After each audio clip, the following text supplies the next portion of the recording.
Okay, so we're recording now. And so thanks for reminding me to do that. So Jordan, I think it's your time now to talk. So I'll let you have it. And if anybody has any questions, just type them there in the chat and we'll try to get those answered.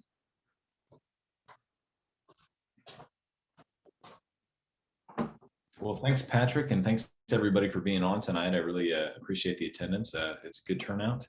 I wish it was a turnout in person. I know we're all ready to be back to that sort of thing, but you know, we'll get through it and try to stay healthy and all that jazz. So my topic tonight is, I sort of volunteered to be part of this meeting, even though I really serve as the state beef reproduction specialist. And you know, originally this was a stocker calf focused meeting, and I think that's a great focus that we need to talk more about in the state of Missouri, because there's a, you know, as you talked about on Tuesday night, tremendous opportunities to add value to growing calves in the state of Missouri, and it doesn't involve cow-calf production or reproduction in any way. And so I'm happy to just cheer from the sidelines.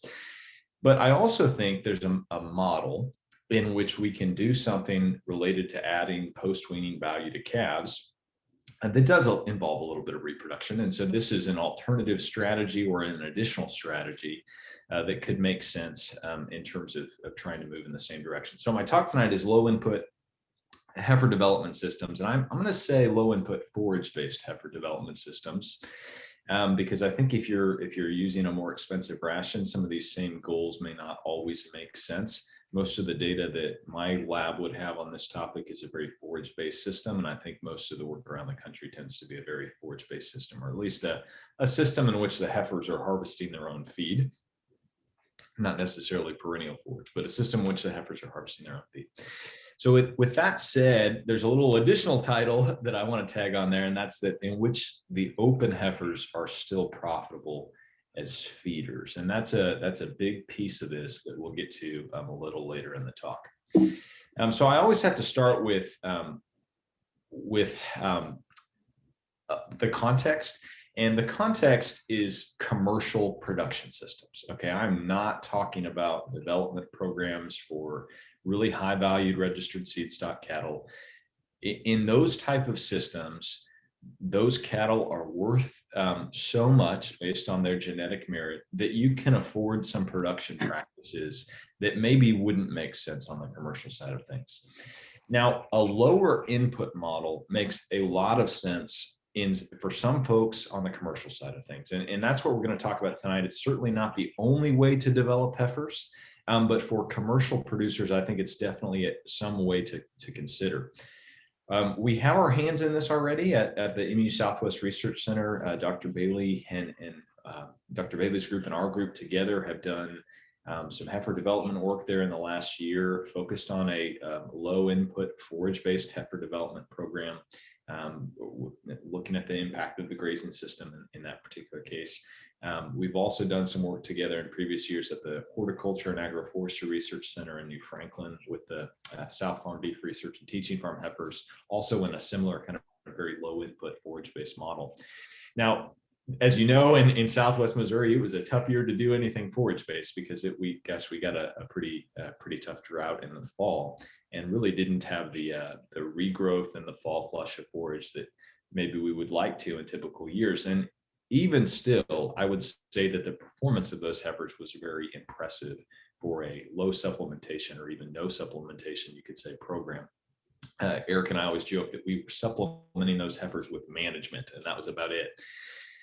So here's the context, and I know Eric mentioned a little bit about this on Tuesday, but I'm gonna come back to it. If I look at the cow-calf planning budget for this year, you know, first of all, the specialists that are involved in putting that together do a great job, and they always do. But they can't lie about the numbers and make the numbers great, and the numbers are not great. And here's the projection for 2021 based on that cow-calf planning budget. They have a fall calving cow losing $116 in terms of income over operating cost, and then a spring calving cow losing about $78 in terms of income over operating costs. Now, that's income over operating costs, which means that there's more costs there that we ought to be honest about. And those are some of our overhead costs, that are sometimes challenging to account for to individual cows, but still those are real costs. When we get in a situation where we're not only in the red in terms of total cost, but we're actually in the red in terms of operating costs, that means that we're hemorrhaging money for every single cow, right? So all the ice that you chopped this last week and all the hay you put out, you were paying for that privilege in some respects, if you believe the numbers in this budget. Now, that said, this budget represents what I would call typical production practices in the state of Missouri. And if there's one thing that I really believe, it's that normal is broke and typical is not making money. And so I think this is going to be a call to move away from a typical production model. And I hope that you think, as you hear this talk tonight, you think about it with in terms of what kind of big changes can you make in your operation? Because I think little changes often aren't going to fix a problem that's this severe. So when I look at data from the Kansas Farm Management Association, I think Wesley Tucker is going to share some data from them as well. A few years ago, I put this together, so these numbers aren't right anymore. But the Kansas Farm Management Association, if you looked at 2012 through 2016, which is a reasonable time to be in the cow-calf business, we had some good years in there, and that's why it looks more profitable than the projections you just saw. I think something always jumps out about these data sets, and that's, what do the high profitability producers do? So if you look at all farms here, their gross income $972 per cow, variable costs $767. That makes that return over variable cost $200 in that case, $205. Well, if you look at the high third of producers, they're more profitable by actually quite a large percentage if you think about that. But what did they do to get there? They drove costs down and they drove revenue up. They drove gross income up. Sometimes if you read the popular press, you read you'll read the blowhards on either side of an argument. And what will they say? They'll say that you have to either be this superstar kind of do everything type of cow that has a ton of carcass merit on the rail and all those sorts of things, very high revenue type of producer. Or they'll say that you got to be a low input producer. You got to wage war on cost.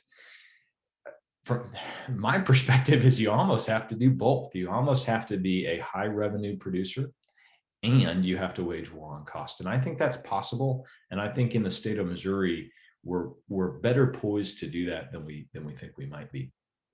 So how do we do that? How do we drive income up while at the same time driving costs down? Again, in Missouri, I think we're a lot better positioned than we give ourselves credit for. And we gripe a lot about fescue, and fescue toxicosis is real. I get it. But also it's a little bit of a miracle forage when you think about what it does for stockpileability into the fall and into the winter. And the fact that we get this really pronounced, two hump curve in terms of forage yield. We get a tremendous flush of forage in the spring, and we get a really high quality stockpile forage to go into the fall and through the winter. We are in a situation where we've got enough rainfall in most years to drive a lot of forage growth, and we've got a forage that can be really productive for us despite some of its limitations. How in the world is this not the best place to raise cattle in the United States? I think in a lot of ways it is, if we get the management piece right. And more is under our management than I think we give ourselves credit for. I love this picture. It's kind of like one of those Savory Institute pictures, with one side of the fence that looks perfect and the other side it just looks degraded. And this is a year worth of management difference. That's the only difference. And you can see the difference not only in terms of yield, but in terms of the quality that's there. And so forage quality is something that we control. At the end of the day, it is under our control. Forage quantity that is there is under our control. And also which animals we offer that forage to, that's also under our control. So when we talk about, when in the production cycle we offer what forage to what animal and what animal we're actually using to soak up this really valuable resource of, essentially packaged sunlight in the form of grass, we we are in charge of that. We really have the opportunity as the business owner to make really strategic decisions that drive profitability in the right direction. So from a cow-calf perspective, I'm going to start here. And I guess my starting position here is I think Missouri's a cow-calf state. I would imagine that most of you on the call tonight are cow-calf producers, commercial cow-calf producers, and maybe you haven't played as much in the growing calf game. Maybe you're used to selling calves at wean. Okay, so if that's your paradigm right now, how do you get paid as a cow-calf producer? We drive total value of the calf up, and we drive the cost of that cow down, and that's how we generate gross margin. But the challenge is, if all those cows are losing money, according to that budget, and maybe you're a little better than that, I sure hope you are, but even if you're just, you got to be quite a bit better than that before you're making much money at all. So if that's the case with cows, then having more cows doesn't really solve that problem, right? If the cows are losing money, having more cows that all lose money just helps you lose more money even faster. And so I don't think the challenge that we face is one of scale. If you look in the literature, the scientific literature about what is really driving profitability of an operation, scale doesn't seem to explain all that much. It's really not the main driver. The main driver is how much margin, so how much profit potential, how much, gross profit margin do they have on individual cows within the herd? So each unit of production, how much margin do they actually have there? So as a cow-calf producer, I've got to drive down annual cow carrying costs. I've got to moderate overheads. I've got to increase the productivity of each unit of production, increase the value of the cow sold. Those are all great moves. We should be doing all of those things. But another great opportunity is to be a little more diversified and add value to growing classes of cattle, in addition to having a fairly efficient and profitable cow-calf enterprise. I would argue if you do that, you can actually achieve some reductions in annual cow carrying costs. The easy example is moving away from a very hay dependent system and moving to a system that really has an extended grazing period into most of the winter or even all of the winter. If you do that and think about what that does to cow carrying costs, that can be tremendous for the profitability of the cow-calf enterprise. And diversifying a little bit and moving into a growing class of cattle model can really help you achieve that. I know Eric talked a little bit about that on Tuesday. So I'll just make the point this way. If I'm going to sell grass, which is just sunlight, if I'm going to sell sunlight in the form of grass, I am really money ahead to try to wrap that in calf hide than I am to try to wrap that in cow hide. Okay, grass sells a lot better that way. And so if I can take a really high value forage crop at the time when it's most nutritive, it has the most value, and I can package that up in calf hide in a growing animal and sell that value of gain is worth a lot more than just my ability to have more cows that don't really make all that much money on the operation. And I'm a cow-calf guy, and I'm still saying this, okay? So I think there's better strategies. Often, because we're a cow-calf state, we just have more cows. And so we have later conceiving cows that we ought have sold, or we have open cows that we're flipping around from one breeding season to the other, or that we're trying to add some condition to before we sell them. If we were in a Western state where we just didn't have the forage that we have, I don't think we'd be doing those kinds of silly things. And so we ought not be doing them here either. And we ought to be trying to wrap that forage up in calf hide instead. I've made all these points, but just to reiterate, those are our opportunities to really increase the profitability of the operation. And I'm going to add this one additional piece tonight, which is, in addition to the stocker calf opportunity and being a little diversified that way, or even moving entirely away from cow calves and moving towards a stocker enterprise. Propane is going way up. $1.75 a gallon. Let's see if you can eat that, somebody. When I bought some, I always get distracted when I hear it. All right, I think I got it there. Okay, so in terms of integrating a growing calf type of production system into your overall operation, the other opportunity to consider is just what are we doing with heifer calves? Because that's a growing class of cow, or a growing class of cattle. We need replacement heifers anyway. Is there something more sensible that we could do?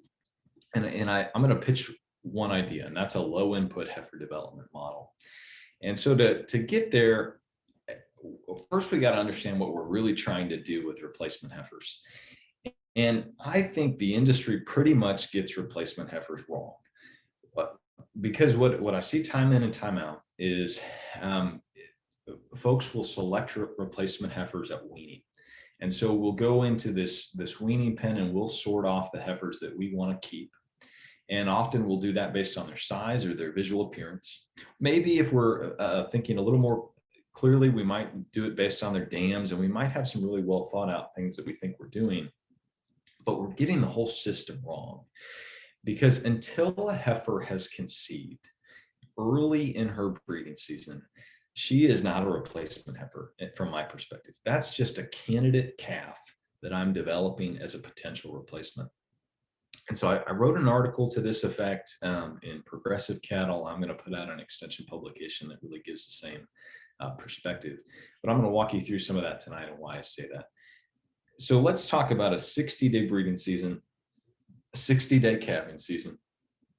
If I am trying to maintain that production calendar, this is kind of a typical winter calving herd, calves in January to February range. If I think about that production calendar, I have 283-day gestation. So if I get a heifer bred on the first day of the breeding season, she calves roughly around the first day of the calving season.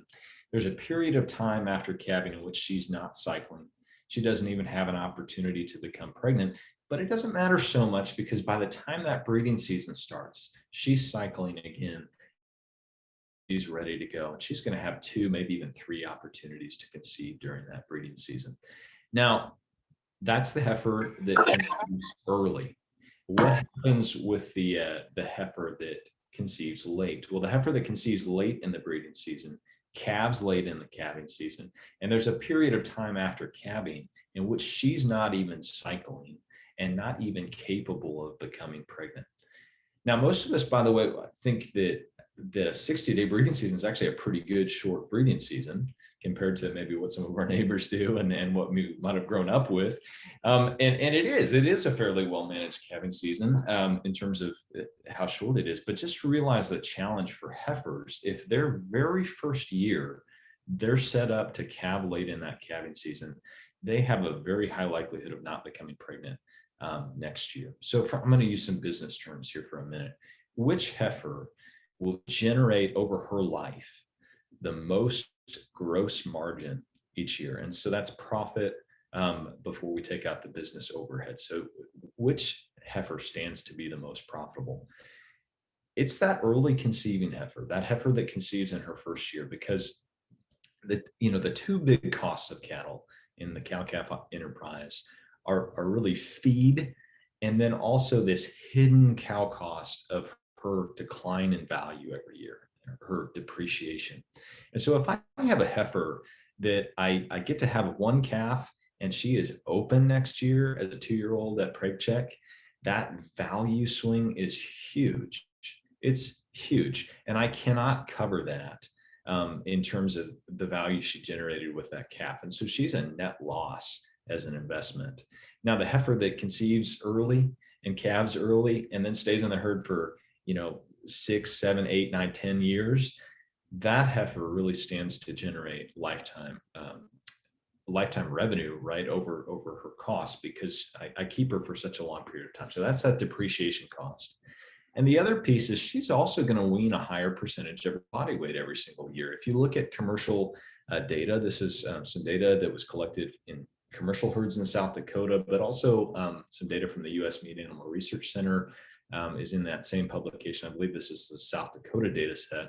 But if you look at the proportion of heifers that remain in the herd each year as a function of when they conceived in their very first year, the heifers, this is this black line here at the top, that conceived in the first 21 days, we have a lower fallout rate in those as 2-year-olds, right? I think we know that. If she calves late as a first calf heifer, she's probably going to struggle to rebreed as a first calf heifer. But what do the quote unquote the old timers say, right? They say the hardest calf to get out of heifer is not her second calf, it's her third calf. And that's kind of bared out by this data, really. which is that we have a pretty big fallout rate in 2 to 3 year old cows. And that's really exacerbated if the heifer calved late her very first year. And so what we're seeing is we're seeing heifers slowly slip out of the herd if we keep later conceiving heifers. In fact, if you really add up this difference, that's quite a difference in terms of where those lines are. We really lose heifers pretty quickly if they didn't conceive in their first 21 days in commercial herds. They also are going to wean a heavier calf that first year just because that calf is older, right? She calved earlier, she's going to wean an older calf. But even the next calf is also likely to be older because she's going to conceive earlier in that next breeding season as well. And the next one, and the next one, and the next one, and the next one. Okay, so on average, these early conceiving heifers are staying in the herd about 1.2 to 1.3 additional years. That's really important if you think about spreading out her development cost and just how many total calves she weans over her life. And in that first 6 years, she weans about an additional calf worth of weaning weight. So those are the heifers that really stand to be profitable, and those are the ones that we want to keep. And I would argue that we're really not trying to get good pregnancy rates in heifers, and I'll get to that. We're really trying to get the correct number of early conceiving heifer calves, and we can do that to some degree with some selection criteria and how we select heifers. But I'd encourage you to read this piece. This is another article in Progressive Cattle, kind of a follow-up to that other one. And I'll tell you what, we can screen heifers excessively hard at weaning, and we often will not develop an appropriate number of heifers because we're selecting heifers based on their visual appearance. And we really ought to get away from that model and think about developing actually a pretty large proportion of the heifer calf crop. So for example, in the model that I'm going to share with you tonight, I would suggest trying to develop at least the heifers that are born in the first half of the calving season, other than the ones that really have obvious problems. And in some cases, especially if you have a fairly short calving season, consider developing the vast majority of the heifers. That really can make some sense as long as the cost structure makes sense. So why the heifers born early rather than late? If we look at this is the same kind of data I just showed you in terms of when they conceive, but now we're just talking about when the heifer calves were born as calves. And so the yellow line there is the heifers that were born later in their calving season in which they were born. And you see the same type of relationship. Those later born heifers fall out of the herd faster. And they also exactly the same type of idea in terms of how many pounds of calf they wean every year. Those heifers wean lighter calves if they were born late as calves. So those younger heifers fall out of the herd faster and they wean lighter weight calves.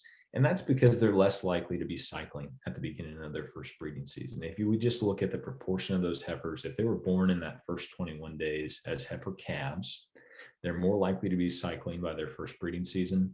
And they're more likely to go on to become pregnant to calve early in that breeding season too. So think about that, right? We're trying to generate early conceiving heifers so that they remain in the herd longer and so that they produce earlier born calves, which in and of themselves make better heifer candidates. So we've got this snowball going, right? It's a great time of year to talk about snowballs.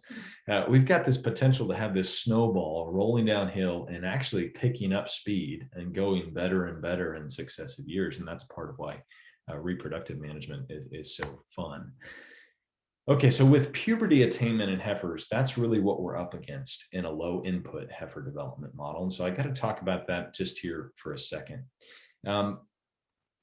So if you think about a gas pedal versus a brake pedal, I want you to think about a brake pedal when you think about puberty attainment, because that's really what we're trying to manage. Okay, the heifer is born with ovaries and a reproductive tract and a brain, hypothalamus that really has functionality already. But what happens is early on in life, there is a hard foot on the brake that says, we are not going to go. And so essentially, without getting too deep into the feedback, estrogen is having a negative effect early on. It is saying, hey, don't release a bunch of these other gonadotropins that drive cyclicity. Foot on the brake. That's what's going on with puberty attainment. And so we've got to send a message to that heifer that heifer's endocrine system, we've got to send a message that says, hey, it's okay to let off the brake. That's what we're doing with puberty attainment. So one easy way to do that is to feed heifers because nutrition is a big part of how we get the foot off the brake. And then the other piece is she's got to have genetics that say, hey, I'm at the appropriate age to take the foot off the brake. And it's all of these different signals. How fat am I? How much feed am I getting every single day? All of these signals are telling her whether or not she can take the foot off the brake and just initiate normal reproductive cycles. So we have an opportunity to actually evaluate where she's at in terms of her puberty attainment by just palpating the reproductive tract. And we actually get an indication of how much foot is on the brake and how much is not based on what we palpate when we go in and do that palpation. So if we palpate a corpus luteum, we know that foot is off the brake. This heifer is cycling. And if we palpate a well-developed reproductive tract with a large follicle and there's tone to that tract, foot is off the brake. In the more extreme situation where we have this really underdeveloped tract that's about the diameter of a pencil and we've got really small ovaries around the size of like a lima bean or something like that, we know the foot is really on the brake. We have not attained puberty. We're not really even close. So when I think about a low input system, I think about the tools that I have available. If I'm not going to really use a lot of feed to help take the foot off that brake, I need to be able to sort through heifers and identify heifers that are so far away that they don't really have the potential to do it. And so a pre-breeding evaluation is a great opportunity to do something about 30 days prior to breeding, sort through heifers, have a veterinarian actually palpate the reproductive tract and shoot heifers that are not good candidates for breeding down a more profitable path. And in most cases, unless you really have a lot of forage, those heifers are probably going to get marketed as soon as possible. In other cases, you could just begin to consider them feeder heifers and not expose them for breeding or synchronization or vaccination, whatever you're going to do for your actual replacements. So that's a 1 to 5 score.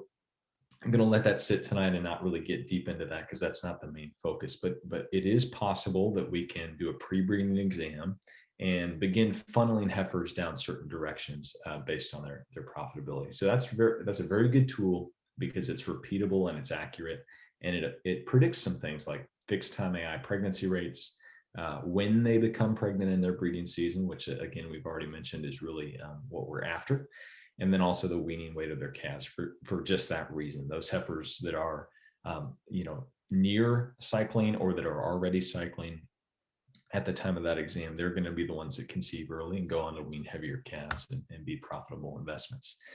So in the Show Me Select replacement heifer program, we require that a pre-breeding evaluation be done on heifers. Now, most heifers that go through Show Me Select are probably not developed in the way that I'm talking about tonight. And I don't want to pit one option versus the other. I think you could do a low input development program and still market them through Show Me Select. You just really have to be able to represent those heifers to the buyer so they understand what you did. But in terms of Show Me Select, in terms of that pre-breeding evaluation data, there's a very clear relationship there between the reproductive tract and the pregnancy of those heifers. So if you think about it, you could identify these heifers that are tract score 1, remove them from the system, and maybe even those tract score 2s, depending on what you're trying to do exactly, maybe wouldn't also have as much value for you. But those 3s, 4s, and 5s where we can really get good pregnancy rates makes some sense. Okay, so I'm going to get more into the heifer input side of things because that's really what I want to focus on tonight. So my third principle to throw at you is a weird one. It's not something that I would say every single time, but in the concept of a low input heifer system, the pregnancy rate that you get on your heifers doesn't matter. Now, it matters at the coffee shop, right? It matters for bragging rights. I'm sure we all want to say that we got 90% of the heifers pregnant instead of 70. But here's why I say this, okay? Because what really matters is that you have enough heifers. So let's say you have 100 cows and you're trying to generate 15 replacement heifers, right? What really matters is that you wind up with 15 replacement heifers that are checking these boxes below. They're early conceiving within the breeding season, not just pregnant, but when they became pregnant is what really matters. They have the genetic merit that you need. They have a low risk of dystocia, so maybe we've screened for their pelvic area.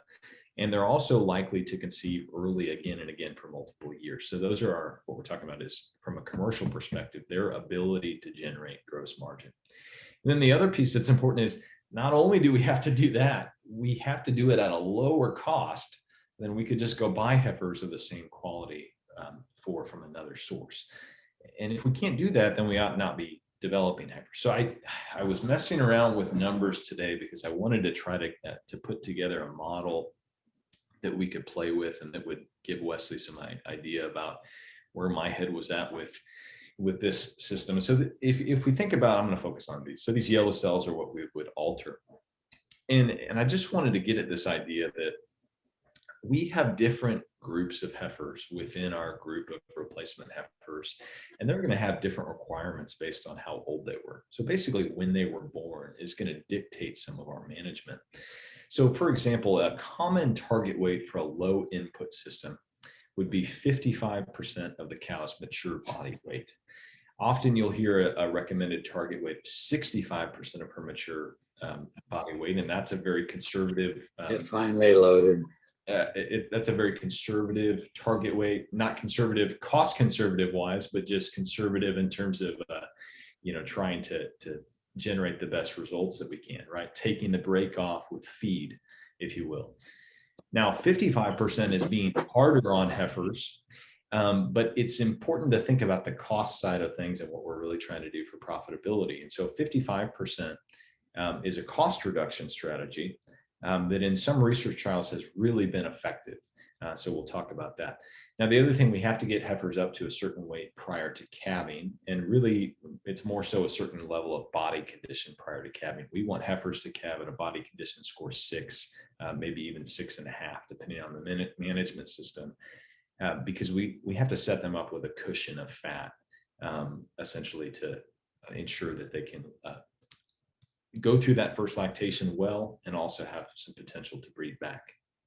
So if our mature cow weight, for example, in this case is 1,300 pounds, and I make some assumptions about birth weight and average daily gain up to the point of weaning, I want to show you this. I don't have a uniform set of heifers from any herd. I've got heifers that really are pretty different based on when they were born. So those heifers that are born in the first 21 days, those are going to be my higher weaning weight heifers. So it's going to be easier to get those heifers up to target weight, and they're going to be older. Now, 21 days doesn't sound like that big of a difference, but think about what that is. That's 3 weeks out of a heifer that is only about 14 to 15 months old in general. That's a pretty big percentage of her life, actually. If you actually think about the difference on a percentage basis, these later born heifers are pretty darn young. It doesn't feel that young to us because it's just days. But if this production calendar was hours, and these heifers were X number of minutes behind, I think we would realize how big of a difference that actually is. But okay, so we're fighting two things. We're fighting age. That's something that's keeping the brake on reproductive function. And we're fighting weight, which is keeping the brake on reproductive function. And so we've got to beat those two things with our development system. Now, our older heifers, we can essentially have a lighter rate of average daily gain, a slower level of gain, a more cost-effective level of gain, because of the fact that they're already starting out older and heavier. But if I need to catch these younger heifers up that are also at a lighter weight, I've got to adjust them to have a heavier rate of gain, which means I, in most cases, have to treat them a little better. I've either got to peel them off and have a separate management group to deal with these later born heifers, which, by the way, don't really have the greatest potential based on the literature because they're younger and they're less likely to be cycling anyway. So I'm going to invest, if you think about that, I'm going to invest more money in my worst candidates to try to get these young heifers to really catch up and conceive. Now, what really happens in what I would say the real world is most people are going to manage to the lowest common denominator, right? So I was always that kid in class that probably slowed everybody else down. This is like teaching to me when the rest of the class is way ahead. Okay, so if you think about that, what are we going to do from a management standpoint? We're going to say, ideally, I'm going to say, don't develop those young heifers. Focus on these older heifers that have the potential, and use a management system that's cost effective in those heifers. Don't try to manage to the lowest common denominator. And here's why. What we really got to do, we don't really get to manage so that each of these hit target weight, which is what this does. What we're really trying to do is we're trying to pick how we're going to manage the group. What average daily gain are we going to shoot for? And so if I say, well, I'm going to shoot for a 55% target weight, and I want to make sure that my lowest weight heifers that are starting out in the development program actually get that. That's what target weight is. It's how we manage the low end. That's our minimum. Then I have to make some upfront decisions about what kind of average daily gain I'm going to push for from weaning up until really essentially the point of pregnancy diagnosis. That would be my first opportunity to really change the management, because I want to keep them on the same rate of gain essentially through breeding up until the point that I know who's pregnant. So this is a very low rate of gain compared to what some publications would tell you to do in heifers. But if you do the math, you'll find that is reasonable if we're selective about which heifers we actually develop. So it doesn't make sense for these later born heifers to go through a development program like that. It's hard to get them up to an 85% of mature weight at calving, where I really want them to be. And it's hard to get them to that target weight. But by screening on those heifers and developing the older heifers that really have the potential, and by managing the cow herd so that I have more of those heifers, I can really develop a fairly large proportion of the heifer calf crop at a lower input rate. And even if I do get a lower pregnancy rate per animal that gets serviced or that gets exposed to bulls, even if it is lower, I've put so many more of them through a very cost-effective development program that I stand to get the correct number, and to also do it at a very cost-effective cost. So in terms of how to think about this, and then I'm going to hand it over to Wesley, who's going to do, I'm sure, far better job with the numbers than I did and actually put some dollars to it. I like to think in terms of enterprise accounting. And what that means is that, yeah, I'm a cattle operation, but I'm really doing different things. I've got different buckets, different things that I'm trying to accomplish. And so the heifer development piece needs to live in its own bucket. We need to know that heifer development is really something that we ought to be doing in the first place, because for small operations, gosh, you can make an argument that developing your own heifers is a distraction. It's too expensive, and you ought to just buy replacement heifers that are fairly well quality. I think we buy into this idea that our heifers are so much better than everybody else's, and frankly, I'm not sure that's true in a lot of cases. If we can if we can purchase replacement heifers for cheaper than we can develop them, we really ought to be thinking about that. And here's how I think you figure that out. You say, if my cow-calf enterprise sells weaned heifer calves at fair market value, and my heifer development enterprise has to purchase them, and this is all on paper, but it's how we make the decision. Then if those replacement heifers, when they're bred and identified as the animals, the early conceiving heifers that we want to keep, if the cow-calf enterprise has to buy them back, has to purchase those bred replacements at whatever their fair market value is, well, did the heifer development enterprise actually turn a profit? Because often what you'll find is one of them subsidizing the other. And most of the time it's the cow herd subsidizing a really expensive heifer development program. I think that's what we find with these higher input heifer development models. And so moving to a lower input system can make some sense. So if not, the argument, right, is don't develop heifers at all, just purchase replacements. A couple other thoughts on enterprise accounting is just that heifer development enterprise, no matter what you do, is going to have some open heifers to sell. And when you pour money into a heifer development program, you do it at a fairly high input cost, then those open heifers are guaranteed to be in the red because you spent a lot of money on them. But if you have, let's say, for example, that often people are talking so much about the overall pregnancy rate, and they're talking about what percentage did I get of the heifers pregnant, and they want to say something in the 90s or high 80s, right? Well, that doesn't tell me a lot because, gosh, if that 10 or 15% of the heifers that are open, lost hundreds of dollars because of how expensive it was to develop heifers, that they might have dragged down the profitability of the whole heifer development program so much that it wasn't profitable to develop heifers. But on the flip side of that, if I only get 70% of the heifers bred or even lower than that, but the open heifers are actually still profitable as feeders, and I think Wesley is going to argue that at least some of the time that can be the case, or they can at least break even in many cases. If that's the case, then that can really make the cost structure for the bred heifers look really attractive because we got them developed at such a low cost.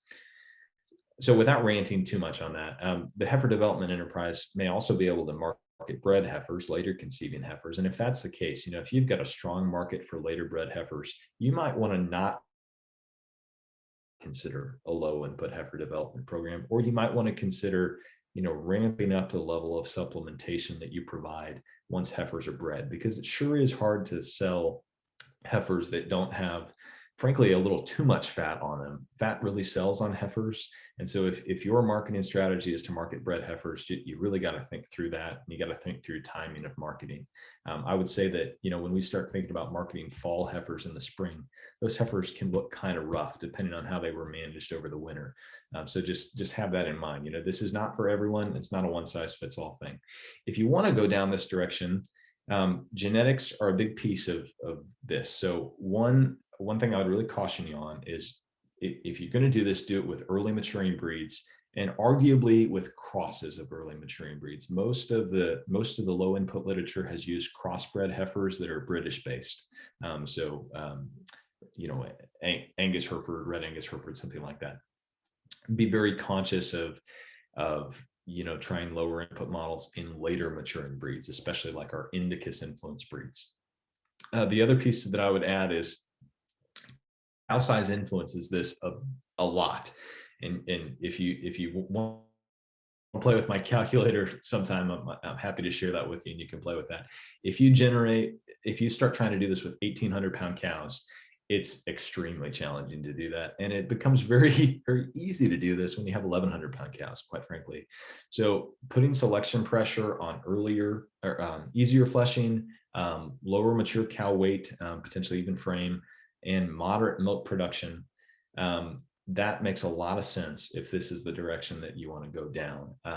I would say most of the industry has probably gone towards leaner, larger, and heavier milking cows. And so just be very conscious about trying to use a low input model if that's the type of cow that you have right now. I think you can still do it, but you got to be cautious about how you do that and just think about maybe moving those genetics in a different direction if that's your goal.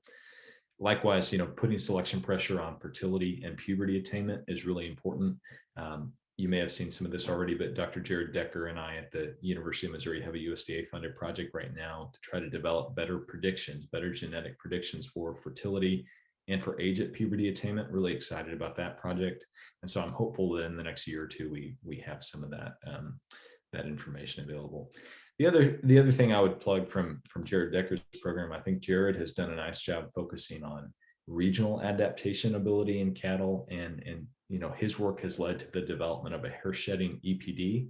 I would really encourage you to think about the level of adaptation that your animals have to the fescue belt in particular. If you start trying to develop a system in which we're not using a lot of feed to take the break off on puberty, because really for heifers to perform well, especially in a forage-based development program, they've got to be pretty adapted to this forage. And they've really got to be able to take some summer heat, depending on when we're doing that, fall heifers, especially depending on how we're managing them. So just understand that, and especially think about that as if you are sourcing genetics from outside the fescue belt. If you want to keep in touch with me, I do have a YouTube channel, Facebook page, and all that kind of stuff. And I'll put my contact information on this last slide. You're welcome to email me or call me sometime if you want to talk through any of this. These are the topics I really enjoy discussing. So if you want to talk about heifer development systems, just give me a call sometime. I hope I didn't go too long. I think I'll turn it over to, well, Patrick, do you want to do questions now, or do you want to turn it over to Wesley first? Let's go ahead and do questions now for Jordan. I didn't see any in the chat. Does anybody have any questions for Jordan? Did I make anybody mad? I usually try to make people mad with this one. I see Eric mentioned we call this the Hunger Games for heifers, and we say that jokingly, but you know, this isn't for everyone, but there's an argument to be made that having some cow-like expectations for heifers in a heifer development program yields a different kind of heifer. It's a strong survive kind of model. I don't know that we make all that much genetic progress for that kind of, you know, adaptation or doability of those cows necessarily, but we definitely do select for early conceiving heifers, not necessarily from a genetic perspective, but just from a management perspective. You know, we're going to wind up with the heifers that conceive early. That's what we're trying to do. Any thoughts or questions? I don't see any questions, I guess. Thank you, Jordan. Of course, you'll be on if there's any questions later. I guess we'll move on and Wesley can talk now.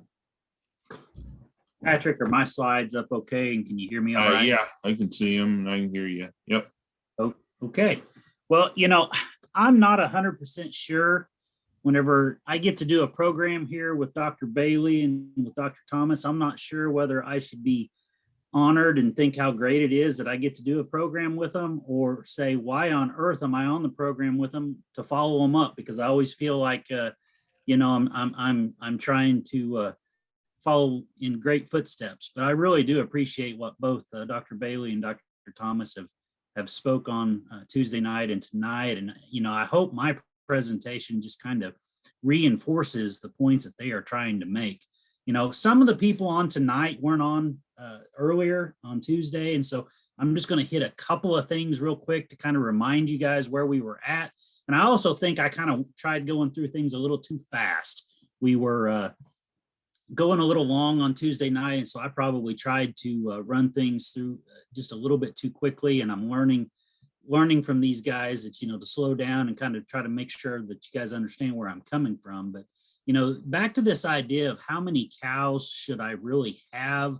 And I've told you for many, many years that this is the most challenging thing to your profitability is this growth curve of how we decide how many animals that we want to have on our farm. I agree 100% with what Jordan has said. That is why Missouri is such a good cow state, is because we have this double hump production, but unfortunately we don't grow the same amount of grass 365 days a year. So we have to figure out how we're going to feed those animals. And, you know, we talked Tuesday night that 62% of the cost of feeding that animal, essentially of keeping your cow alive, 62% of that cost comes January, February, and March. Whether you look at our beef budget that Eldon and I do each year, or whether you look at that Kansas Farm Management Association data that Jordan just showed, you know, the reality is 62% of that cost comes January, February, and March. So the more that we can reduce that, the more profitable we can be. So essentially, you know, I think we've focused way too much on that first bump and not nearly enough on that second bump. So, you know, thinking about, can we lower that herd requirement? Can we lower the number of mouths that we're trying to maintain and be more profitable? And the reality is, I've made a statement many times, if I could get most of you to consider dumping the third of your cows that are not making you money anyway, and put your stocking rate more in line with the fall production rather than spring production, we can drastically, as Jordan just said from the data there, drastically reduce our cost and get us more in line with where we need to be and set ourselves up to be profitable. But then the challenge becomes, your argument, it always comes back as well, what do I do with all this spring flush in the beginning of the year? Well, I've got to bale up a bunch of low quality hay, right? Because I can't keep up with it. Well, you know, nobody challenged me after last week about how much I said you could spend on rent for that ground. Well, the reality is, you know, that's where that idea of adding that short season stocker operation in there just becomes such a good idea. And so I think the presentations from Tuesday, from tonight, I think everything just blends really well together. I did go ahead and went out and grabbed, I asked Pat Gannan to send me a slide today, just looking at, and he doesn't even have 2020 on here, just looking at how often we have a drought in Missouri. Pretty much there's going to be a drought somewhere in the state of Missouri practically every year. So the idea of adding that short season stocker and lowering that overall yearly annual stocking rate, that it really is your drought prevention. That is setting yourselves up to where, when it becomes dry, we don't immediately have to send our good cow herd to market. Everyone needs to have some disposable animals on their farm that can quickly be a phone call away from putting wheels under them and alleviating that stress on your grazing operation. So, if you think about it, we started talking Tuesday about the differences between the different weight categories through all the way from the 3 to 4 weights up to the 8 to 9 weights, and looking at the amount of space between them. And this chart, I want to make sure you guys understand, because I think we could spend 2 to 3 hours talking about this chart. Essentially, this top left number here, 185.53, is if I started in the month of January with a 350 pound calf, that is what the market has paid me to put an additional 100 pounds on that calf over the last decade, from 2010 to 2019. And so I even went back, I didn't even use monthly averages. I went back and on each one of these, it was the first week in January versus the first week in March. And then, so each of these is not one set in time. It's not the difference between a 3 weight to a 4 weight today. It is actually what the market has paid me over time from when I started with that calf to whenever I ended. And so that's going to be really important here whenever I show the data on the heifer development thing, to looking at how much the market of even those open heifers has allowed us to earn. So thinking about the case study that Eric showed on Tuesday night, basically starting out, he was going to do a 90-day growing season on that farm that they were looking at, starting in March and going till July 4th. Well, essentially, in the last decade, the market has paid me $105.89 to go from a 4.5 weight to a 5.5 weight. And then from a 5.5 weight to 6.5 weight is paid me an additional $90.27. So that's $200 the market has paid me for that 200 pounds of gain. That's a dollar value of gain. And that's a really nice return to be able to say that the value of gain was $1 a pound. The other thing I talked about just real briefly, and I think this is why I said I wanted to dovetail this into what Jordan was just talking about, is the idea that look how much higher those values of gain are for those lighter weight calves, the 350s and the 450s.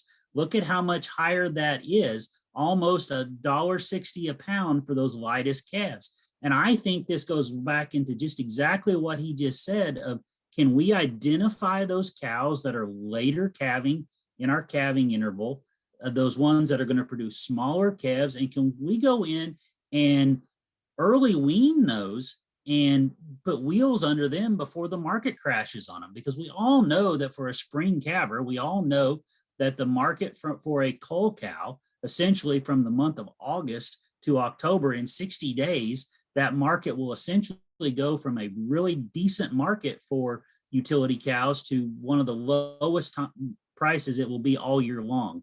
So in 60 days, we will lose that market. So can we consider early weaning those calves and going ahead and putting wheels under those cows? But then we need to give a little bit more TLC to those calves. And again, this is not, looking at trying to take advantage of this is not just for because it's that calf's fault, but it's looking at that the mother is the one that's producing those lighter weight calves. And she is the one that's not, I've heard Dr. Thomas say it several times, that employee is simply not doing her job the way she needs to be. So we need to look at culling her and letting her become someone else's problem, but look at how much value the market pays us to put that additional weight on those calves. And I just showed you for the fall calver, if you look at the spring calver, it's even more dramatic because the market pays more for that gain in the winter months. So if you think about what we have in Missouri that surrounding states are jealous of us, is exactly right. It's that fescue that allows us to stockpile and grow that grass for winter grazing. And so if you think about this chart here, basically is just taking the numbers and putting it in a graph form. Because one of the things one of my mentors, Ron Plain, a long time ago said, always remember there's 3 types of people in the world: those that are good with numbers and those that aren't. The unfortunate thing about doing a virtual training is I can't see your faces to see if you even get my bad jokes, okay? But that was a joke. But this is just taking that table and putting it in a graph form. And so what you can see is, yes, the market doesn't pay me quite as well for those gains put on during the growing season, but that's whenever we can put the gains on the cheapest, right? Because we have all of this extra grass. But if we think about utilizing some of that grass, and if you think, I think I mentioned it Tuesday night, to think about that case study farm that Eric was talking about, the next step, once they utilize all that spring flush, is to come back and look at how valuable those gains are late in the year and in January. Look at how valuable those are for that operation. So not just for a stocker operation, but for a cow-calf operation, to think about, what do I do with those animals? Well, starting with that same 450-pound calf in November at weaning time, the market has paid me over the last decade basically $1.55 a pound to put 100 pounds on that 4-weight, and then $1.20 a pound to put another 100 pounds on that 5-weight, for a combined total of $275, almost $300, or $1.50 a pound to put that weight on those calves. So to think about, you can look at this as, going strictly to a stocker model, but for a cow-calf guy, the reality is, as we say, I don't expect any of you tomorrow to load up every one of your cows and put wheels under them. But thinking about, do I put additional weight on the calves that I'm already producing? And do I do it at a time when the market will pay me the most for that gain? And if we utilize this chart to think about, there are time periods of the year that we can capitalize on that and consume that grass in a way that I love the statement that Jordan just made, that grass sells much better wrapped in calf hide than cow hide. I wish I'd have come up with that, but that just shows that they're a lot smarter than I am. But that's a great comment. And again, as feed gets more expensive, this is just the futures market for the price of corn. As feed gets more expensive, that grass becomes more and more valuable, and that value of gain goes up. Now, we have argued a lot about, does the market truly pay me to wean and precondition calves? That's been an argument that we've had back and forth for many years.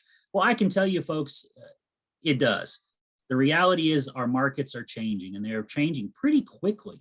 If you look at the weekly market report that the Missouri Department of Agriculture puts out, just go back for the last 18 months and pull out every week that it says long weaned calves this price, unweaned calves this price. Markets are truly, really starting to separate. And whether you feel like you're getting a premium for doing that preconditioning, or whether the guy that doesn't is getting a discount, the calves are being separated one path or the other. And this is actually one of Dr. Bailey's slides that I've stolen. But the reality is, this was a study, 11-year study they did on preconditioning, and they found that, yes, that premium is there, but the premium is not what actually makes you money from weaning and preconditioning your cattle. It's that additional weight that we're talking about, because the market is valuing that weight. And so when you put those additional pounds on that calf, it adds to your revenue and puts more money in your pocket. I get it. Not everyone has the facilities to do this, and can be a challenge. And trust me, this is a picture from my own farm. I've had my own share of challenges when something got into the herd and stampeded them through the corral. You know what? They sell more portable panels in town. All you got to do is go pick them up. But I think every operation can take advantage of figuring out how to put additional pounds of calf on your farm without a lot of investment in facilities and equipment.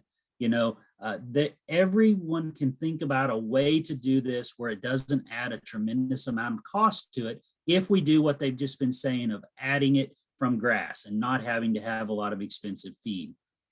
But the reality is, if we think about our market, as I transition to this idea of thinking about what Jordan just talked about heifer candidates, and I love that term, all of our market is based on the seasonal changes throughout the year. This graph right here is the seasonal price index for finished cattle or fed steers. And we all know that finished cattle peak and have the highest prices of the year, typically during the spring, and drop steadily throughout the summer and get low there in early fall. I did my master's thesis 20 years ago on retained ownership opportunities for Missouri producers. And guess what it came down to? The seasonality impacts this dramatically. The bulk of producers still calve in the spring and wean in the fall. And so this is the seasonal price index for a 500 to 600 pound calf. And we know that calves typically are the highest in the spring when everyone wants to buy them and turn them out for grass. And they're the lowest in the fall when everyone is weaning them. Again, we need more and more herds to look at switching to fall calving to help alleviate some of this seasonal stress. But the good news about this is, yes, for those spring-born calves, the price is the lowest in the fall. But guess what? If you can do a good job of putting that additional weight on that calf, this is the seasonal price index for a feeder calf, a 700 to 800 pound steer. And guess what? It becomes more valuable there in that early fall, that July to September time period. That's when it is the most valuable. So thinking about what I'm going to do with my heifers, what Jordan just talked about, am I going to develop a higher percentage of my heifers? Well, when are we starting? If we're a spring-born calver, when are we starting with that calf? Well, we're weaning it when the calf is at its absolute lowest value it will be for the year. And then we're putting additional weight on it, breeding it. When would the preg check time be when we're deciding whether that heifer actually made it into our cow herd or is going to be sold as an open cull heifer? Guess what? It's at a time period when that 700 to 800 pound heifer is at its highest value. So I just took out, actually, I forgot I had this slide in here, and always don't forget that heifer discounts, the discount that a heifer takes to a steer gets lower as that heifer gets heavier. So whereas at a small lightweight calf, that heifer is discounted much higher compared to her steer brother, that discount goes down, and then kind of flattens out once that calf hits that ideal 650 pound range. But I just sat down this afternoon and I said, all right, well, I'm just going to look at a typical spring calver and just plot what the value of gain has been for that. And so I'm going to look at that decade, the 2010 to 2020. I started with a 450 pound calf in October at weaning time, and I took that to an 850 pound calf at preg check time. And so unfortunately it's in 50 pound increments, so I couldn't get it exactly quite with what Dr. Thomas just showed, but basically looking at taking that calf from 400 pounds heavier at weaning time to an 850 pound calf that either enters our herd because it is bred, or if it is open, then gets sold as a cull feeder heifer. So you can look at, these are the prices over the last 10 years. This is the gain. This is from 2011 to 2020. This is what that calf has went up in value. Essentially an average of $471 or $1.18 a pound, because it was for 400 pounds. Now we all remember the great years like 2014 where that calf actually went up $900, but then in 2016 when the market went down, it didn't go up near as much. So I thought, well, let's do an Olympic average. Let's take the high year when the market was going up and the low year when the market was crashing on us, take those out and see if it changes it much. Guess what? It really doesn't change it that much. So we're still looking at an overall increase in value of about $450 on 400 pounds of additional weight, or essentially we're beating that $1 a pound year in and year out pretty much. So looking at that open calf has actually increased our value. So thinking about it again, I think what Dr. Thomas talked about of if even the open heifer is generating more revenue than she is costing us, then the animals that got bred for us early in that breeding season and went in and made a better cow for us are just gravy on top of it. So I really think this is something that we all should need to look at and consider, not even mentioning the income tax side of it. You know, I don't have time to tell you a whole lot about taxes, but to just to really kind of introduce it, think about if you sell that heifer calf, she is ordinary income. And so if you're in the 12% tax bracket, you're going to pay 12%. If you're in the 22% tax bracket, you're going to pay 22% on that heifer calf.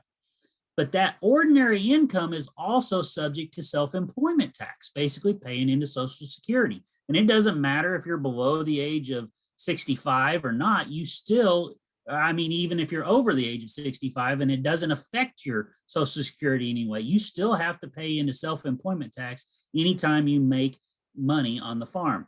So the reality is, let's say you're someone that's in the 22% tax bracket, you're going to pay 15% self-employment, you're going to pay 37% taxes on that sale of that heifer calf.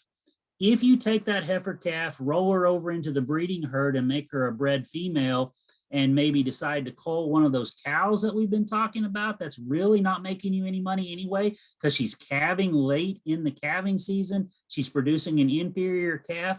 That is what we call long-term capital gains, which is 0% if you're in that 12% tax bracket. If you get up to the 22% bracket, she jumps to 15%. But look at how much savings just from a tax standpoint.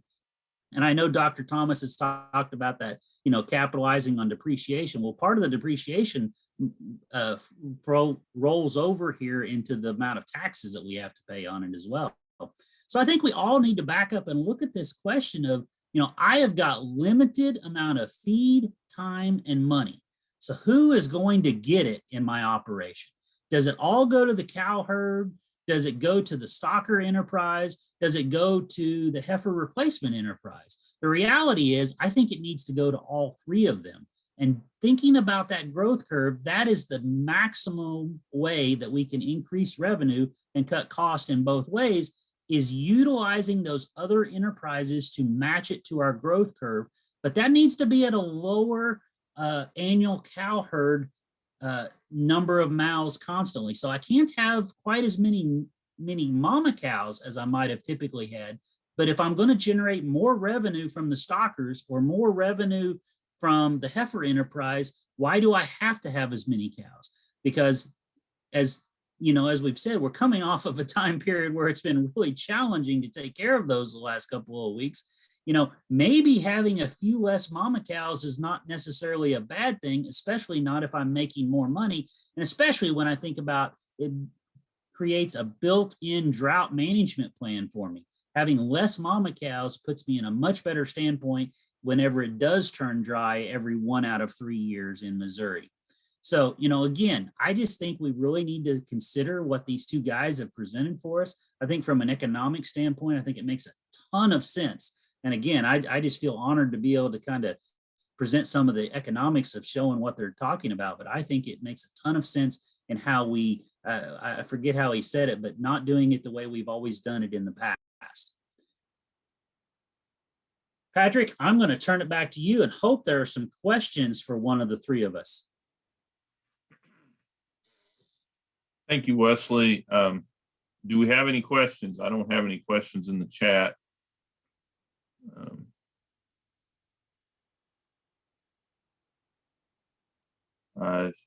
So does anybody have any questions for Jordan or Wesley or Eric?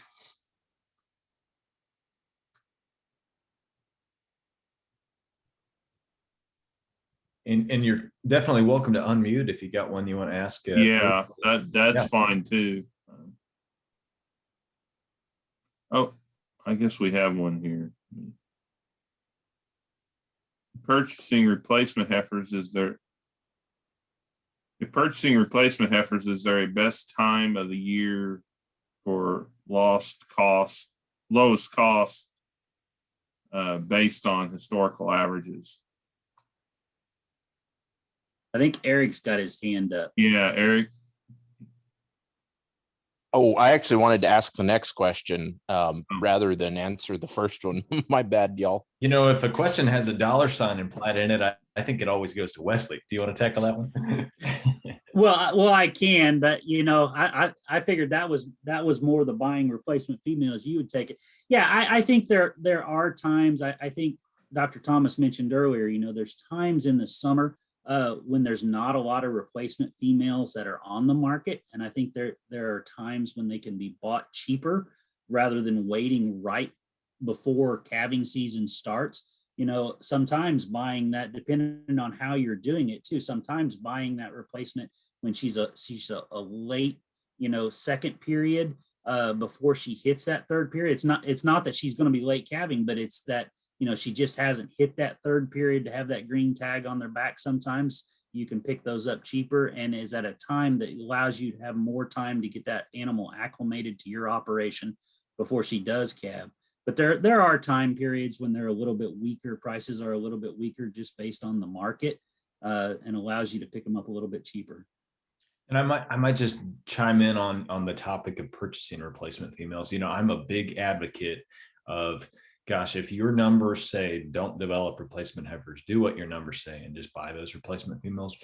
That said, when you buy them, there's another sort of folksy expression I like is there's a difference between satin and burlap. And there just really is in the world of replacement heifers, a quality difference.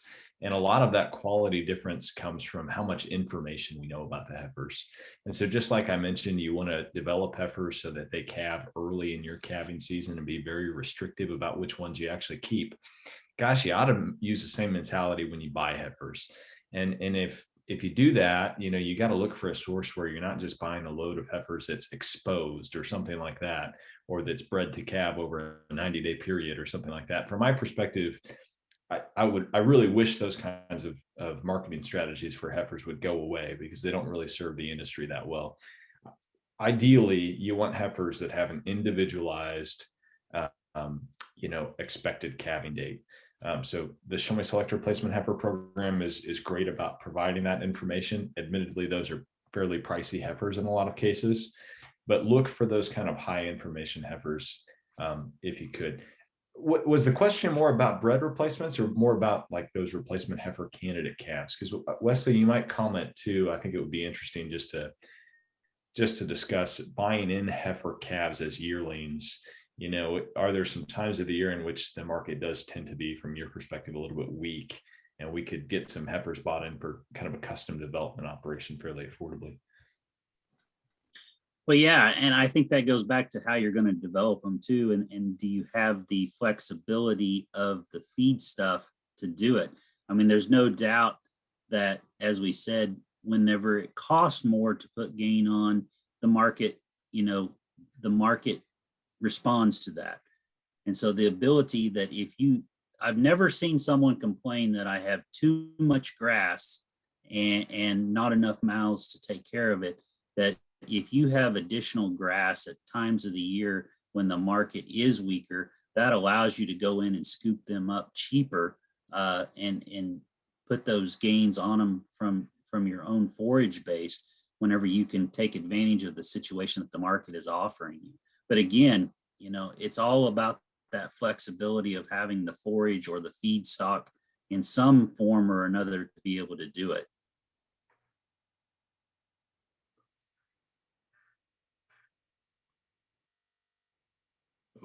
Okay. Eric, I guess you got the next question. Okay, so I spend a lot of time thinking about this low input heifer development system where we keep a large number of replacement females, and we're only needing let's say 15% replacement rate in our herd.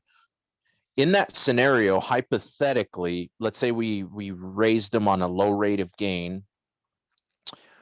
Hypothetically, if we AI'd all of those heifers, we have less feed cost, but we have a lot more in reproductive cost relative to our pregnancy rate. And, quite honestly, in that case, we may have a relatively poor AI conception rate relative to what, industry expectations would be. So I've kind of got two questions for Jordan. One is what's a rule of thumb number to use in terms of cost per, let's say, a fixed time artificial insemination? And two, if we spread that cost over, let's say, 50 heifers, but we only get 20 of those heifers pregnant, does this all still kind of pencil out? I think it's a great question. So let's walk through some breeding strategy cost structures for heifers. So what I would tell you is if you compare natural service versus AI, AI can become pretty cost effective depending on what it does to the cost structure of the natural service program that follows. So for example, if I'm going to turn out the same number of bulls, then AI is an added expense. If I'm going to reduce the bull power that I use to cover those heifers, AI might actually be a cost reduction in terms of the breeding expense line item that we charge against the heifers in the heifer development system. So that's just the perspective. I mean, we got to service them some way or another. So we got to think about those two alternatives, is either the AI piece versus the natural service piece. And another realistic strategy, frankly, is just to do AI with no natural service exposure, and to even consider, say, a cleanup round of AI just based on heat detection 21 days later.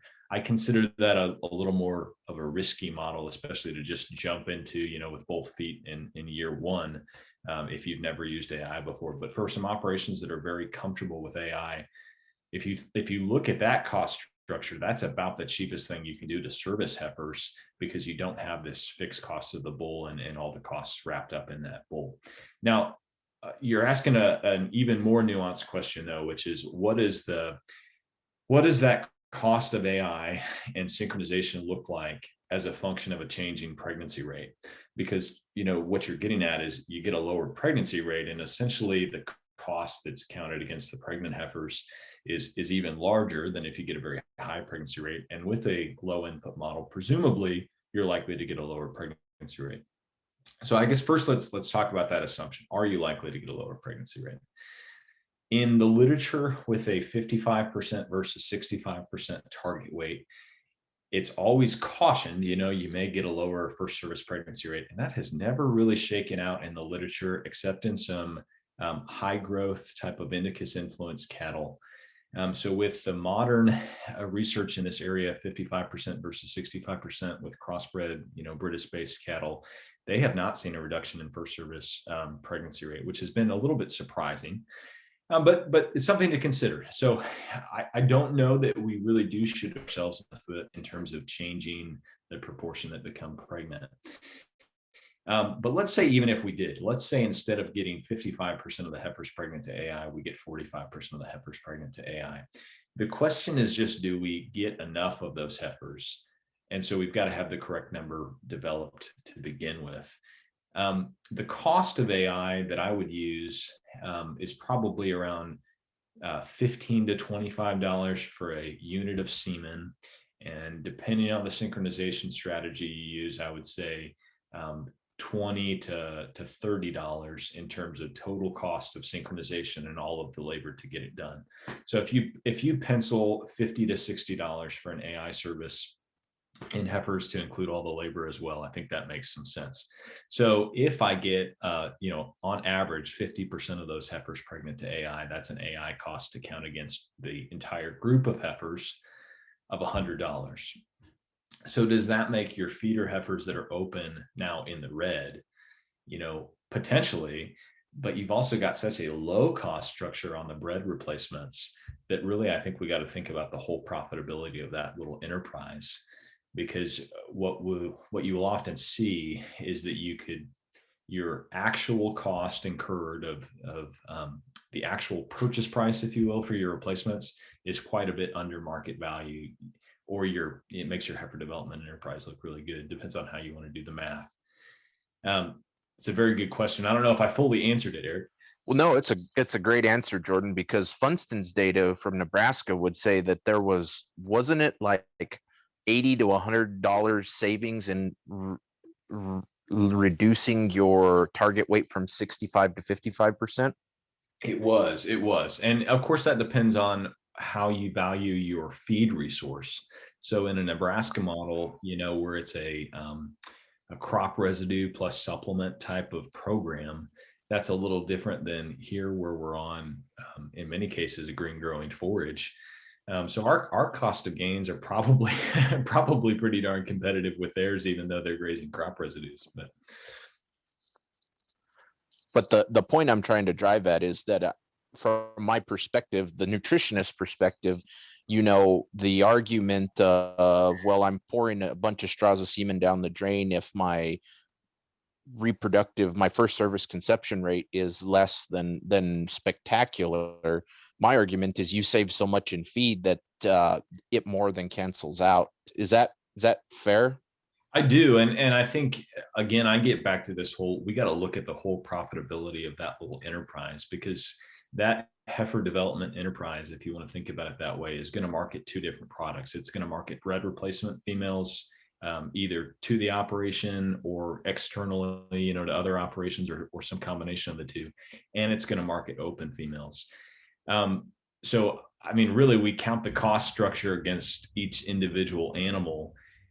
Even if that drives you towards a little bit of a less attractive number for the profitability of the feeder heifers because they were serviced and they incurred that cost, your total cost to develop those replacements is so low that your profitability of that enterprise as a whole is really attractive. You can think about it the other way, too, and just count the total cost of all repro stuff against the bred replacements only, and think about having two different products that are marketed, a feeder calf and a heifer calf. But yeah, it's a great point. I definitely agree. Thank you, sir. I see there's another question from Ben in the chat. I'm going to go ahead and read it out here right quick. What are some profitability averages for running stockers through the winter months? The flush of grass in the spring and fall, along with warm season, obviously lowers inputs, but many stocker operators run cattle through the winter months too. You can get 400 to 500 pound calves bought right in the late fall and early winter. Even with decent quality hay purchased or produced economically, can you gain enough through the cold months to overcome hay and feed costs?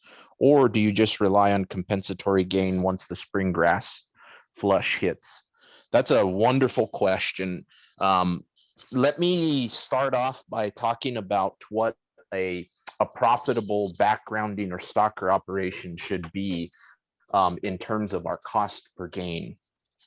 So the rule of thumb that a lot of folks like to use is that they like cost of gains to be 2/3 what a feedlot cost of gain would be, and that for a backgrounding or a stocker operation. For those of y'all that aren't up to speed, at least in terms of, or keep track of feedlot cost of gains regularly, they have oscillated between, let's say 80 and 90 cents for a while now per pound of gain. But with the recent spike in the corn market, we're probably looking at cost of gains somewhere in the neighborhood of $1. So to be profitable, or to make sense from a growing calf, a backgrounding stocker system, our cost of gains likely need to be somewhere in that 60-cent range, 60 to 65-cent range. And so the question is, can you develop a system, a higher input system that would allow you to take advantage of those cheap calves bought at the right time and still be profitable? And that's going to come down to a number of factors. And you identified correctly, Ben, can you get feed bought at a price that's economic? My concern with depending on hay, just for the record, I'm totally opposed to hay production and hay feeding. So you're going to get a biased answer from me, but that model of feeding hay is not going to be the most economical for this setting, because hay, at least in terms of cost per unit of energy, whether you use pound of TDN, megacalorie of net energy for gain, it's going to be among the most expensive feeds per unit of energy. Now, you can, if you can get some bought right, it certainly is an important component of a backgrounding diet, if you will. But I tend to look at backgrounding diets where I try to take advantage of some cheap feed. A lot of the folks that are doing that are successfully wintering cattle on in Missouri, or wintering calves in Missouri, a lot of times they have access to some kind of undervalued feed stuff that really sort of supports keeping those cost of gains in the 60-cent range. Let's take a $35 bale of hay that's, let's say, mid 50s TDN, just for easy math. If you turn those calves out and they have access to that, and let's assume that it's not protein deficient, that's all we're going to feed them, that hay is going to, and let's say it's 1,000-pound bale, so it's 3.5 cents a pound. Those calves are probably going to eat, they're probably going to eat, let's say a 500-pound calf, they're probably going to eat somewhere in the neighborhood of 12 pounds of that hay, but they're probably also going to waste another 2 or 3 pounds of that hay. So in reality, they're probably using about, let's say 15 to 17 pounds of hay. If that hay is 3.5 cents a pound, you're looking at a feed cost of about 52.5 cents per head per day. Now, the question is there, what's the expected animal performance? Now, 55 TDN hay, let's assume that it's not protein deficient. Those calves are probably going to gain somewhere in the neighborhood of 1/3 to maybe 1/2 pound a day. If you're at 1/2 pound a day, or a pound every 2 days, your feed cost of gain is going to be roughly 2x that 52.5 cents a pound. So your cost of gain will be $1.04 in the hay model. Just to give you some context, why hay might not be the most economical way of feeding those calves over winter. Now, if you can supplement in some way, shape, or form that would allow you to put those cattle on a higher plane of nutrition, a lower cost per TDN feed stuff, then the math changes a little bit. But I've got to tell you, the successful stocker operators in this state, in terms of feed cost per pound of TDN, you're talking about feed cost per gain. A lot of the backgrounding operations in the state, their feed cost of gains are in the 40 to 50 cent range. And then by the time you factor in care, labor, medicine, vaccines, all of that, their total cost of gain, that's another 20 cents per pound of gain. So that's where they get to that 60 to 65 cents per pound of gain. Sorry, that's probably kind of a long-winded answer. But did I answer your question there? Yeah, and I wanted to jump in just real quick. I wanted to show this to remind us that, yes, Ben is accurately identifying that is the time when the market typically pays you the most for the value of gain. But then I was going to toss it to Eric because I knew exactly what he would say about the hay question, because he's exactly right. When you think about all of the operations that try to do that, of we're going to put them on hay and we're going to limp them through the winter and then take advantage of the compensatory gain in the spring, don't accurately account for what the cost of all that hay is that goes through there and how expensive that is. But I will say one thing that has not been mentioned either Tuesday night or even tonight. We've talked about stockpiled fescue and how good that is to allow us to do some of this, but we have not even mentioned cover crops. Those of you that have access to cover crops, that is something that can, as Eric said, the operations that make that work are the ones that have some hidden weapon to be able to have an inexpensive feed source, and cover crops can be one of those that can do very well if you have access to it. So I see there is another question in the chat that says, what kind of TDN would you expect from stockpiled fescue? So James, great question. Early on, so we're thinking November, December, I would expect the TDN of stockpiled fescue to support gains that are at least 1.5 pounds, if not more. Now that stockpile is going to degrade over the course of the winter. Now, most people don't often have stockpile all the way out into March, but it probably drops into the low 60s in January, and then a little further drop into the high 50s into February. And then if you've got anything left, the problem that I have saying that, James, is that there's been some fairly underwhelming performance of stocker calves on stockpiled tall fescue that come off of K31 or endified infected pastures. And so that's one thing to be aware of, is that I've seen, despite nutritive values that would suggest that these cattle would gain well, a lot of the animal performance data would put them in the 1 to 1.25 pound range rather than 1.5 pound, like we would hope for. Now, is that a function of the alkaloid? Is that a function of management? I couldn't tell you, but I certainly would not want to encourage somebody to bet the farm literally on a stocker calf enterprise focused around stockpiled tall fescue, endified infected stockpiled tall fescue. But to sort of jump on the back of Wesley's question in terms of cover crops, an enterprise was developed in Oklahoma back in the 80s around putting light, cheap calves on winter wheat. And that was the original. It wasn't a cover crop model because they were developing that wheat for a grain crop in the following spring, but they discovered that the wheat developed more tillers than what it ended up would make grain heads. And so they could graze it lightly in the fall and winter and then still cut a grain crop off of it without any yield drag. And so that's really been a benefit. Wheat pasture gains are excellent and oftentimes well above 2 pounds. It's about as nutritive of a forage as we can find. But Wesley's absolutely right. Some of these cover crops, even a cereal rye cover crop, we don't have to get crazy with the 30 species mixes and add brassicas and do a lot of the kind of hocus pocus that comes along with some of this cover crop witchcraft.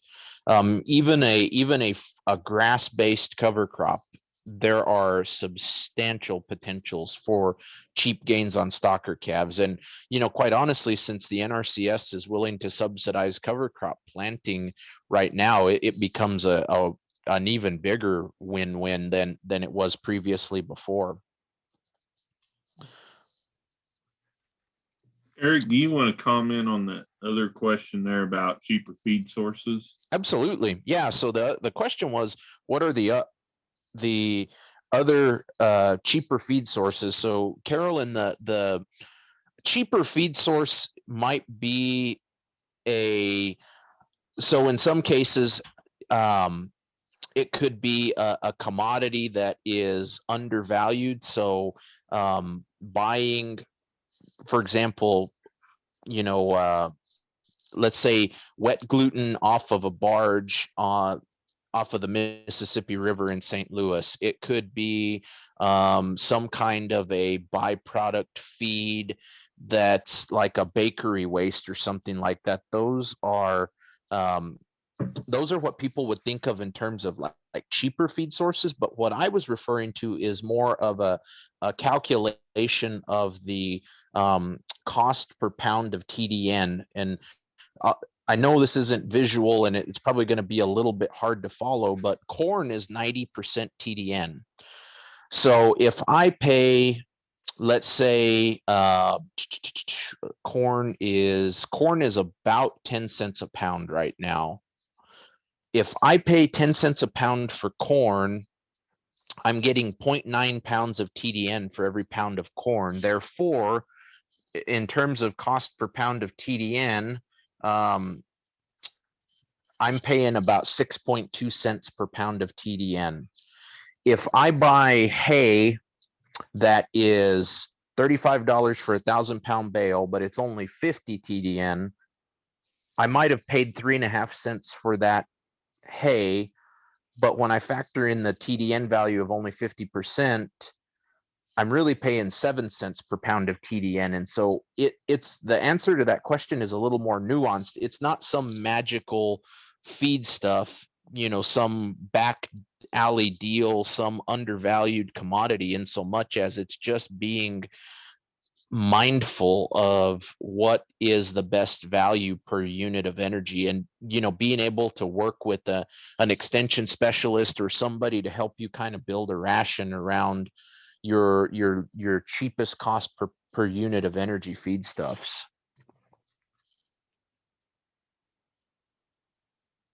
Thank you, Eric. Are there any other questions before we kind of wrap up for this evening? Not seeing any. One thing I did want to mention as we wrapped up, I want to thank all the speakers tonight, Wesley and Eric and Jordan, and from Tuesday night as well. I want to thank you all for being on. One thing I want to mention as we wrap up, as I mentioned earlier, check your emails. I've sent a email earlier today that had some links in there. One was to the Qualtrics survey for the workshop tonight and Tuesday night conference. Please, you'll fill it out. It's electronic and it'll send the data back to me anonymously. Also in that email I sent, and Wesley just sent something. I'll send his PowerPoint out later. Jordan, I noticed that a couple of the file that you sent me was a little large for a couple of people. So if you might be able to make that file a little smaller and send it back to me, I'll try to send it to them and see if that works. But Wesley will go ahead and send me his talk and I'll get that sent out to you hopefully tomorrow. David, you got your hand raised?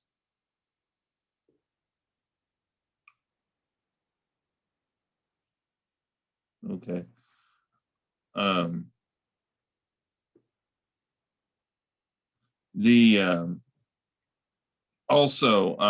Also in that email I sent out earlier today, there was a PDF, a fillable PDF, a satisfaction survey that's part of the Missouri SBDC Ag and Food and Forestry group with MU Extension. If you'd please fill that out and send that back to me electronically, that would be good as well. One thing I want to mention about that group, that myself and Wesley, and there's others around the state that work with that group. It's a new group within MU Extension, and one of the things we do, and you might be interested in that, is we work with agriculture producers on the business aspects of their operation, and because of the way we're funded with Missouri SBDC, and that we provide this service, this business counseling service at no cost, and we have business counselors throughout the state that provide this service at no cost. And so if that's something you're interested in, working, having somebody work with you on the business aspects of your operation and on your cattle operation, or if you're looking at expanding your cattle operation and looking at, as we've talked about the last few nights, maybe incorporating some semblance of a stocker operation into that cow-calf operation, or looking at developing a cow-calf operation, that might be something you might need some help from a business side of.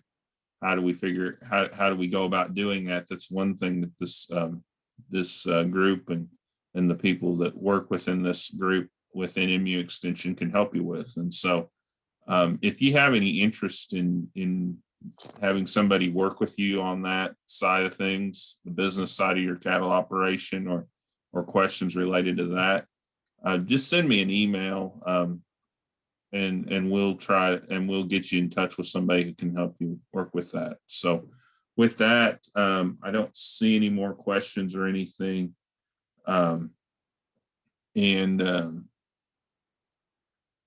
Is there anything else before we wrap up? Thank you all for being on tonight. Like I said, I'll get those presentations to you as soon as I can. And please send those evaluations back. And of course, if you ever have any questions or anything, got the people who presented have given you their contact information. So please contact them. So thank you guys and talk to you later.